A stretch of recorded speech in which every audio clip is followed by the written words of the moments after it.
विंध्याचल मंडल का जनपद सोनभद्र और मिर्जापुर विंध्य पर्वत श्रृंखला के पहाड़ों, खूबसूरत झरनों और प्राकृतिक सौंदर्य के कारण पर्यटकों के आकर्षण का केंद्र है। यहाँ प्रकृति के नैसर्गिक सौंदर्य को देखकर मन प्रफुल्लित हो जाता है और यदि ऐसे में पूज्य देवी देवताओं के दर्शन का शुभ अवसर मिले तो जीवन धन्य हो जाता है।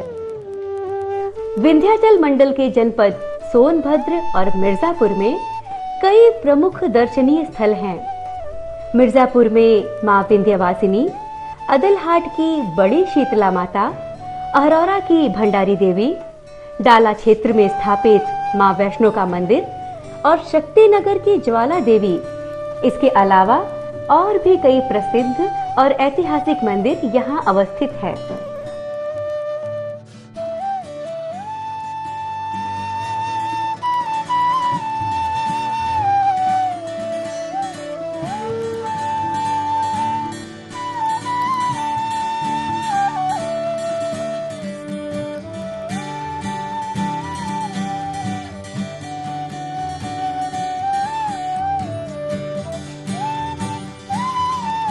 आज हम आपको लेकर चल रहे हैं विंध्याचल मंडल के दो प्रमुख मंदिरों की यात्रा पर।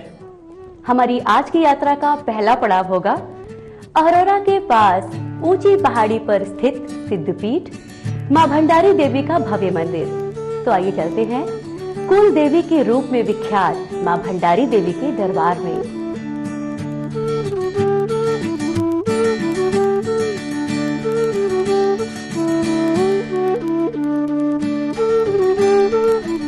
मां भंडारी देवी का मंदिर वाराणसी जनपद से लगभग 44 किलोमीटर दूर मिर्जापुर जनपद के अहरौरा क्षेत्र में स्थापित है। मां की आस्था और भक्ति का ये केंद्र अहरौरा से 4 किलोमीटर उत्तर की तरफ वाराणसी शक्तिनगर राजमार्ग पर एक ऊंची पहाड़ी पर स्थापित है। अब हम पहुंच चुके हैं उस स्थान पर जहां से पहाड़ों को काटकर बनाए गए रास्तों से माता के धाम में पहुंचा जा सकता है। तो चलते हैं मां के दरबार में।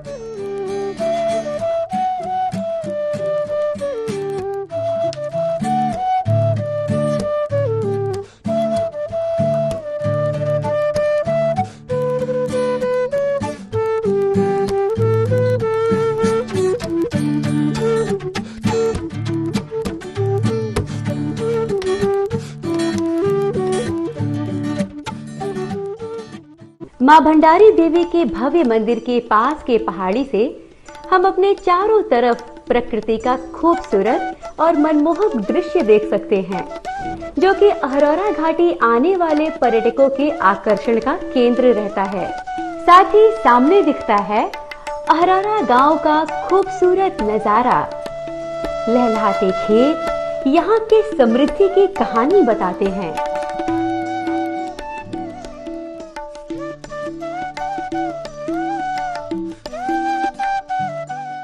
आइए सबसे पहले हम आपको लेकर चलते हैं यहाँ स्थापित यज्ञशाला के पास। ये है इस मंदिर में स्थापित यज्ञशाला। इस यज्ञशाला का निर्माण वास्तुकला के नियमों के अनुरूप किया गया है। यहाँ लगाए गए प्रत्येक स्तंभ का अलग महत्व है। इनके डिजाइन और रंगों का संयोजन भी वास्तुकला के अनुरूप किया गया है। माना जाता है कि ये स्थान कबीले नामक एक राक्षस का गढ़ हुआ करता था, लेकिन मां भंडारी देवी ने उसका वध कर दिया था। हम आ चुके हैं मां भंडारी देवी के दरबार में और हमारे साथ इस वक्त हैं इस मंदिर के पुजारी श्री जयप्रकाश पांडे जी। जानेंगे पंडित जी से इस मंदिर के इतिहास के बारे में। पंडित जी नमस्कार, हमें इस मंदिर के इतिहास के बारे में कुछ बताइए। यहाँ का इतिहास है, एक राजा कर्णपाल की बहन थी। इनके जो है भाई के ऊपर कोई राजा उस समय आक्रमण किया। आक्रमण करने के बाद जो राजा मारे गए। वो भागती भागती इस पहाड़ पर आई माता जी। यहाँ जो है राक्षस का किला था, भांडोदरी नाम के राक्षस का। तो यहाँ जो है जब इनके तरफ राक्षस गया तो उसका संहार करके माता जी यहाँ सिद्धपीठ हो गई, लगी सबका कल्याण करने, सब कुछ देने लगी, भंडारा चलाने लगी, सबका कल्याण करने लगी। जो जिसको चाहता था वहाँ यहाँ से मिलता था। पीछे जो है माता जी का एक गुफा है, वहाँ से अन्न उन्न जो लोग मांगते थे वहाँ मिलता था इनका, तो इसी से इनका नाम जो है भंडारी पड़ा। मंदिर परिसर में ही बनाई गई भव्य शांतिशिला वाटिका, इस वाटिका में विभिन्न प्रकार के फूल लगाए गए हैं। इसी वाटिका के एक तरफ एक छोटा सा झूला लगाया गया है। चुनरी से बनाया गया झूला मां के यहाँ उपस्थित रहने का प्रतीक है। मंदिर के गर्भगृह में प्रवेश करते ही सामने बिल्कुल बीच में मां भंडारी देवी का विग्रह दिख जाएगा। मां के दाहिने ओर विराजमान हैं भगवान विष्णु एवं भैरवनाथ तथा मां के बाएं ओर विराजमान हैं मां दुर्गा और भगवान सूर्य। मान्यता है कि पूरी श्रद्धा और आस्था के साथ मन्नत मांगने वाले भक्त की मनोकामना अवश्य पूर्ण होती है।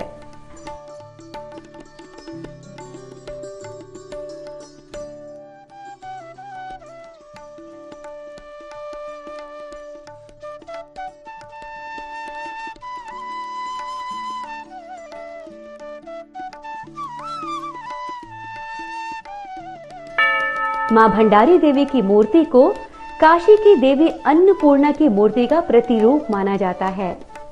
कहते हैं कि एक बार काशी के विद्वानों व ब्राह्मणों ने भंडारी देवी को अन्नपूर्णा नाम से काशी ले जाने के लिए कठिन साधना एवं अनुष्ठान किया, किंतु देवी ने उनकी आहुति स्वीकार नहीं की और पहाड़ी पर ही रह गई।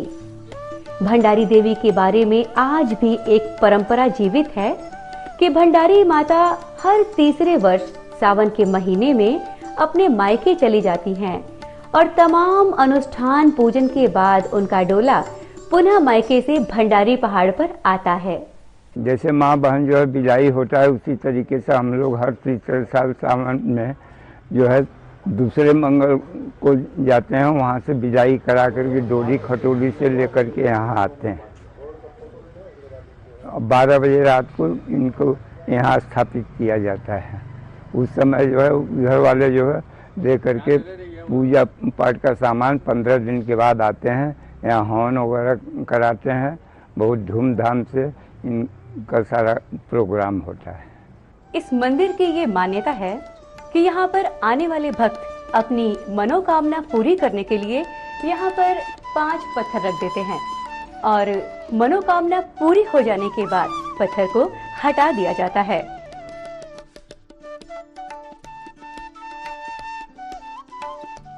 आइए अब आपको लेकर चलते हैं मां के मंदिर के पास स्थित छोटे से जलकुंड के समीप। इस जलकुंड के बारे में कहा जाता है कि इसका पानी कभी सूखता नहीं।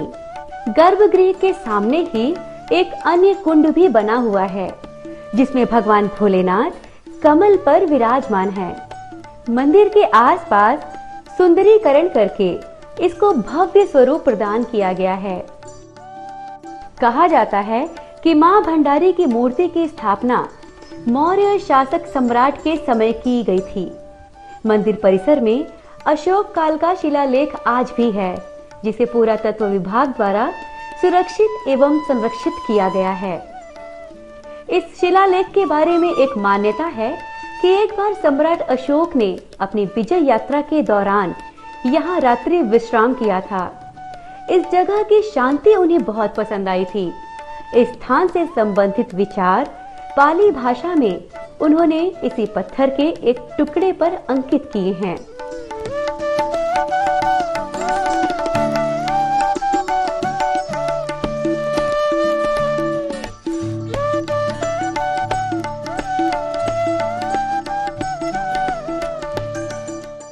मां भंडारी देवी के दरबार में मत्था टेकने के बाद अब हम चल रहे हैं सोनभद्र जिले के डाला क्षेत्र में स्थित मां वैष्णो देवी के मंदिर में। जनपद सोनभद्र अपने प्राकृतिक सौंदर्य एवं ऐतिहासिक व पुरातात्विक अवशेषों के लिए प्रसिद्ध है, लेकिन वर्तमान में एक भव्य मंदिर भी सोनभद्र के लोगों को गौरवान्वित करता है।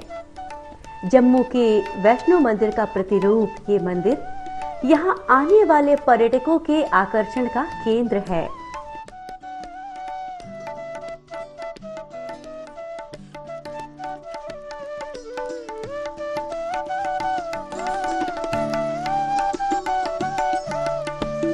2004 में मंदिर का निर्माण शुरू हो गया, मूर्ति स्थापना की गई और जम्मू से मां वैष्णो की ज्योति लाकर यहां रखी गई।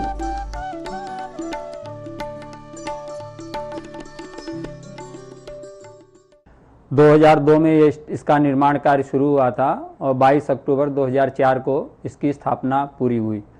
2004 को जो स्थापना हुई उसमें सभी लोगों ने, यहाँ उपस्थित जो लोग थे उन्होंने यहाँ पे शक्ति को महसूस किया।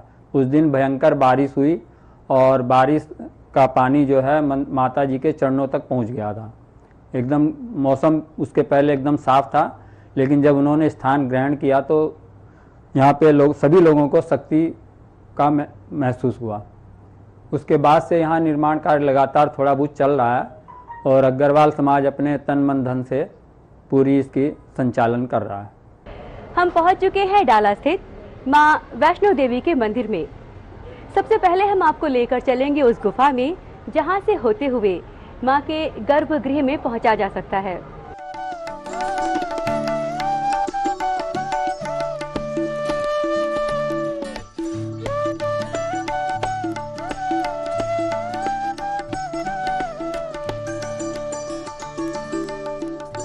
ये है गुफा का प्रवेश द्वार।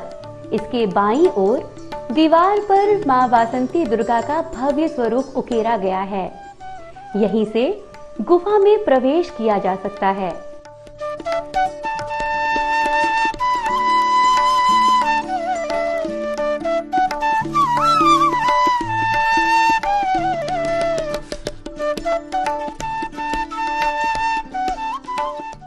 गुफा के अंदर प्रवेश करते ही पहाड़ व जंगल का विहंगम दृश्य दिखाई पड़ता है।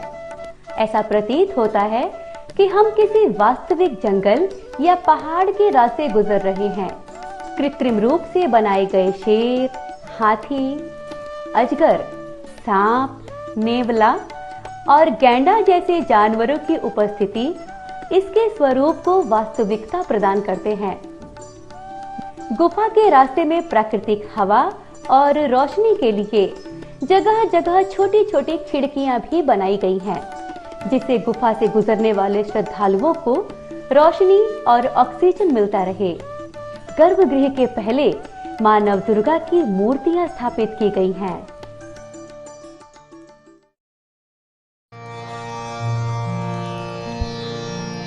प्रथमं शैलपुत्री च द्वितीयं ब्रह्मचारिणी तृतीयं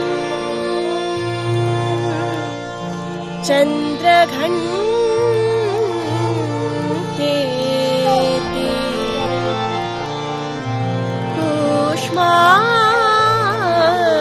कूष्माण्डेति चतुर्थकम् पंचमं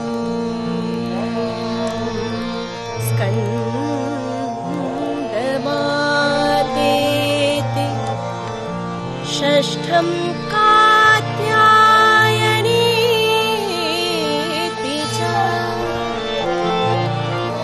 सप्तमं कालरात्रीति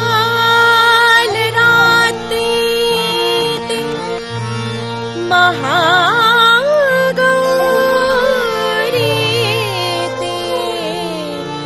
चाष्टमं नवमं सिद्धिदात्री च नवदुर्गा प्रकीर्तिता।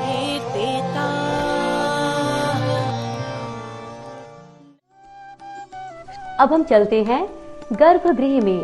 यहाँ भी मां तीन पिंडी स्वरूप में विराजित हैं। पिंडी के ठीक पीछे मां मूर्ति रूप में विद्यमान हैं। यहाँ विराजित मां के अलौकिक स्वरूपों का दर्शन करके भक्त मां से जो भी मन्नत मांगते हैं मां उसको पूरा करती है। भक्त कभी निराश नहीं होते।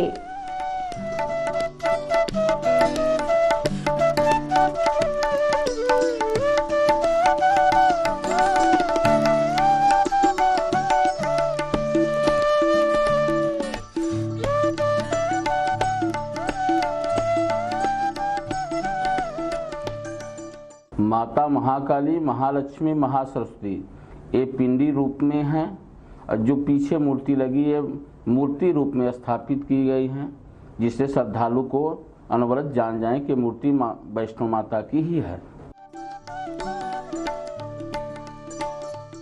और यहाँ मतलब बहुत शक्ति है, हम लोग को इसका एहसास कई बार हो चुका है। और यहाँ हर नवरात्र में हलवा चने का प्रसाद और माता का भव्य भंडारा लगता है।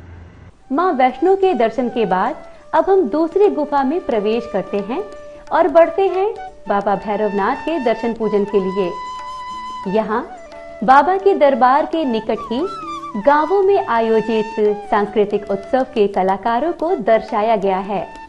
गुफा के बाहर निकलने से पहले बजरंगबली की एक मनमोहक प्रतिमा स्थापित है। भैरवनाथ की गुफा से बाहर निकलते ही बाईं दीवार पर मां महिषासुर मर्दिनी का दिव्य स्वरूप उकेरा गया है।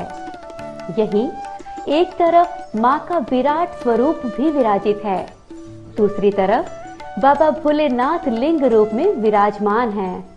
आपका नाम क्या है? सीता शरण शर्मा। कहाँ से हैं? सिंगरौली से, चितरवई गांव से। कैसा लगा? बहुत रमणीय लगा। अगर वंश ऐसे ही आगे बढ़ते रहें, मेरा यही आशीर्वाद है। मैं ब्राह्मण हूँ, क्योंकि बिरखा चचा के यहाँ बहुत दिन रह चुका हूँ इंजीनियर पद पर। मंदिर में हमके बहुत अच्छा लगल। यहाँ वहाँ जाते हैं बहुत डर लगता है, क्योंकि वहाँ पहुँच गए बहुत अच्छा लगा। डराते डराते हम भी पहुँच गए और नरियर भी फोड़ ले, घूम ली बहुत अच्छे, सब मूर्ति भी देख ली, बहुत अच्छा लगा हमें। ऐसा इतना तीर्थ करके ऐसा हमने कभी नहीं हमें देखे वहाँ। यहाँ से सबसे अच्छा यहाँ वाली मूर्त। गुफा में मां वैष्णो और भैरवनाथ के दर्शन के पश्चात हम चलते हैं भवन के मुख्य हाल में, जहां माता महालक्ष्मी विराजमान हैं आने वाले श्रद्धालुओं को आशीर्वाद देने के लिए।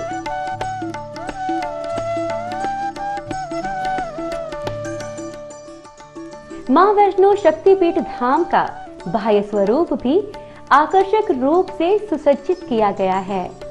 मंदिर में 3 प्रवेश द्वार बनाए गए हैं। बाएं द्वार पर गणपति महाराज विराजित हैं और मंदिर के दाईं ओर के द्वार पर मां महिषासुर मर्दिनी स्थापित हैं। मंदिर का मुख्य द्वार बीच में है। इस द्वार से प्रवेश करते ही सामने स्वागत के लिए स्वयं विराजित हैं महाराज अग्रसेन जी। इनके पीछे ऊपर की ओर भगवान श्री कृष्ण अर्जुन को उपदेश देते हुए दिखाई पड़ते हैं। मंदिर के ऊपर बनाए गए 3 विशाल गुंबद मां वैष्णो शक्तिपीठ धाम को भव्यता प्रदान करते हैं। मां वैष्णो का ये मंदिर अनूठी शिल्पकला का अनुपम उदाहरण है। हमारी आज की यात्रा बस यहीं तक। फिर किसी अलौकिक मंदिर की यात्रा पर आपसे होगी मुलाकात। तब तक के लिए अनुमति दीजिए। नमस्कार।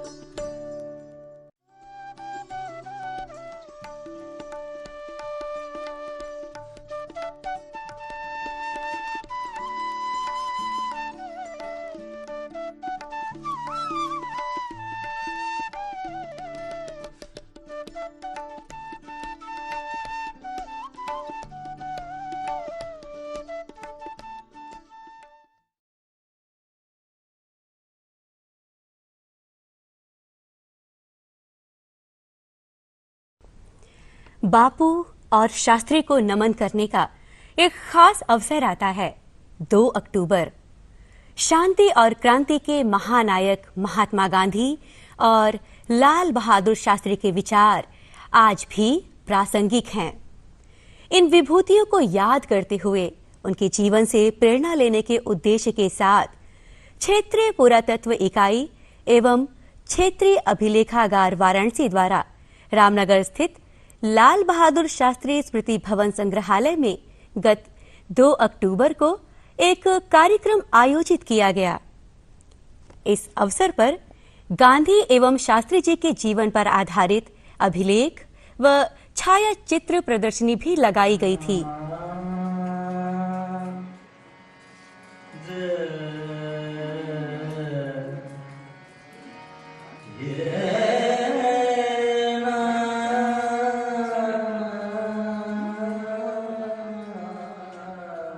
दोनों विभूतियों के विचार का प्रथम बिंदु भी राष्ट्र के किसान हैं। ये व्याख्या प्रख्यात साहित्यकार डॉक्टर नीरजा माधव ने अपने व्याख्यान में दिया। जो पूरे राष्ट्र का पोषण कर रहा है वह भी जवान से कहीं कम आहुति नहीं दे रहा है राष्ट्र की रक्षा में। सबकी क्षुधा शांत कर रहा है, पूरे राष्ट्र का पोषण कर रहा है। तो इसलिए यदि आंतरिक व्यवस्था को सुदृढ़ करना है तो हमारे किसानों को सुदृढ़ करना होगा। वो हमारी रीढ़ की हड्डी है, वो हमारे मेरुदंड है। और यदि राष्ट्र की सीमाओं को सुरक्षित करना है, पूरे राष्ट्र को सुरक्षित करना है, तो हमारे जवानों पर हमें विशेष ध्यान केंद्रित करना होगा। इस आयोजन पर प्रकाश डालते हुए क्षेत्रीय पुरातत्व अधिकारी डॉक्टर सुभाष चंद्र यादव ने कहा, रामनगर में लाल बहादुर शास्त्री जी के पैतृक आवास पर, जो कि इस समय लाल बहादुर शास्त्री स्मृति भवन संग्रहालय के रूप में संरक्षित होकर सभी के लिए लोकार्पित है, वहाँ पर इन दोनों महापुरुषों की जयंती के अवसर पर सुबह से ही पुष्पांजलि एवं श्रद्धांजलि के कार्यक्रम आयोजित किए गए। साथ ही गांधी जी के भाषणों, सत्याग्रह की कापियों आदि पर आधारित अभिलेख प्रदर्शनी भी आयोजित है। शांति और क्रांति के महानायक द्वय गांधी जी और शास्त्री जी। इस अवसर पर बापू के प्रिय भजन को डॉक्टर पंकज शर्मा ने उपस्थित जनों के सामने प्रस्तुत किया।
साथ ही आजादी के अमृत महोत्सव पर भेलूपुर स्थित विजया तिराहा पर लगातार 75 घंटे के आयोजन के तहत युवा कलाकारों ने वृक्षारोपण किया और किनारे की दीवारों पर प्रेरणादायी दृश्य उकेरा।